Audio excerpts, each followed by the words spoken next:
Good morning. This is Dylan Jovenel with Behind the Markets. Happy Friday. Today is Friday, July 3rd, TGIF, and it is America's birthday tomorrow, July 4th. I'm very, very excited. I am so excited that instead of teaching my kids Western history by going to Europe this summer, we're going to be driving across the country. I want to show them how beautiful this great, great country is, all across Pacific Northwest, Midwest, down across. I'm going to show them things, this beautiful, beautiful, bountiful, wonderful country that we live in. I'm so grateful to be an American, and I want to pass that on to my kids. Anyway, today I'm going to leave you off with something for your holiday weekend. I'm going to answer a question that I thought would have been funny 6 months ago, probably, but one of the questions I've been asked 24 times in the past month or so is, do I think Tesla and SpaceX will actually merge? And I might have thought that was funny 6 months ago, but look, the stocks are starting to trade like it.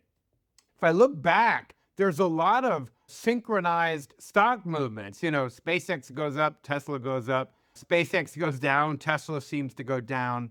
SpaceX's shares one day rose by 4.1%. Tesla's stock rose. Now, they're in similar businesses, obviously, and that's another thing, which I'll talk about in a second. They are in very, very similar businesses in a way, because Tesla really isn't, a car company anymore. It's a robot company. I mean, yeah, auto taxis, those are robo-taxis. Those are cars that are robots that drive people. And they're, of course, moving into Optimus.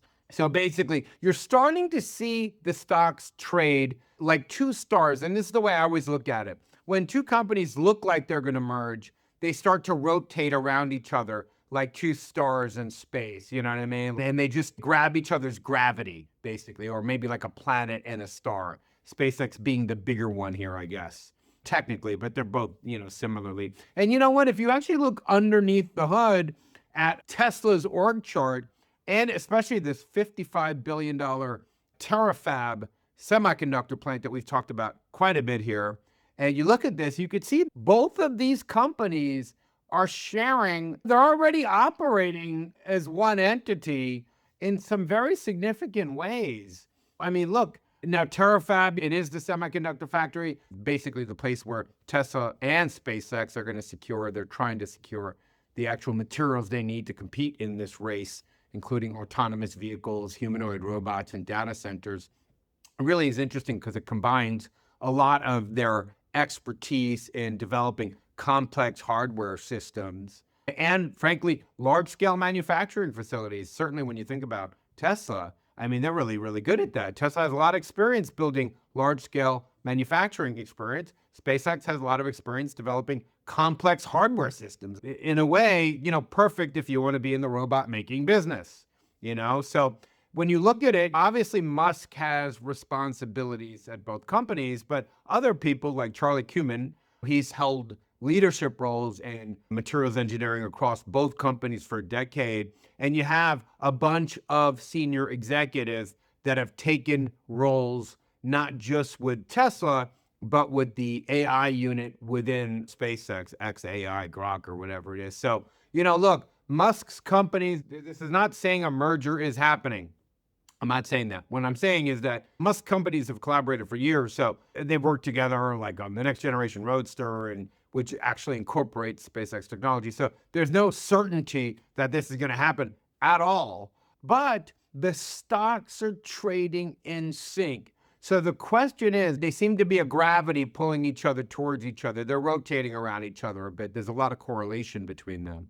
So the argument for them merging has never looked so serious, whereas 6 months ago, it might have been laughable.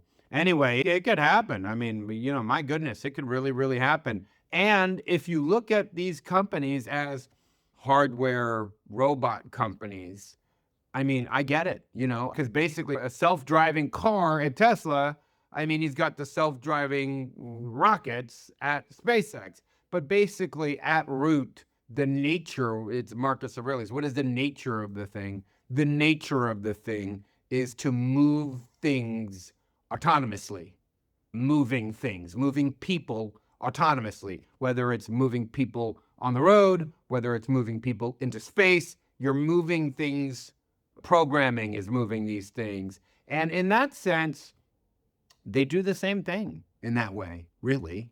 They do the same thing. The challenge is they have very different economic characteristics, both companies. SpaceX, as is, has a dominant market position, where Tesla has the opposite of a dominant market position, faces stiff competition, not only from American companies and Japanese companies, but they let Chinese EVs come in here to play. These boys up there, they know how to make EVs at scale, and they don't got to worry about losing money because the government is just funding it. So they grab share from foreign manufacturers, really blow out the strategy.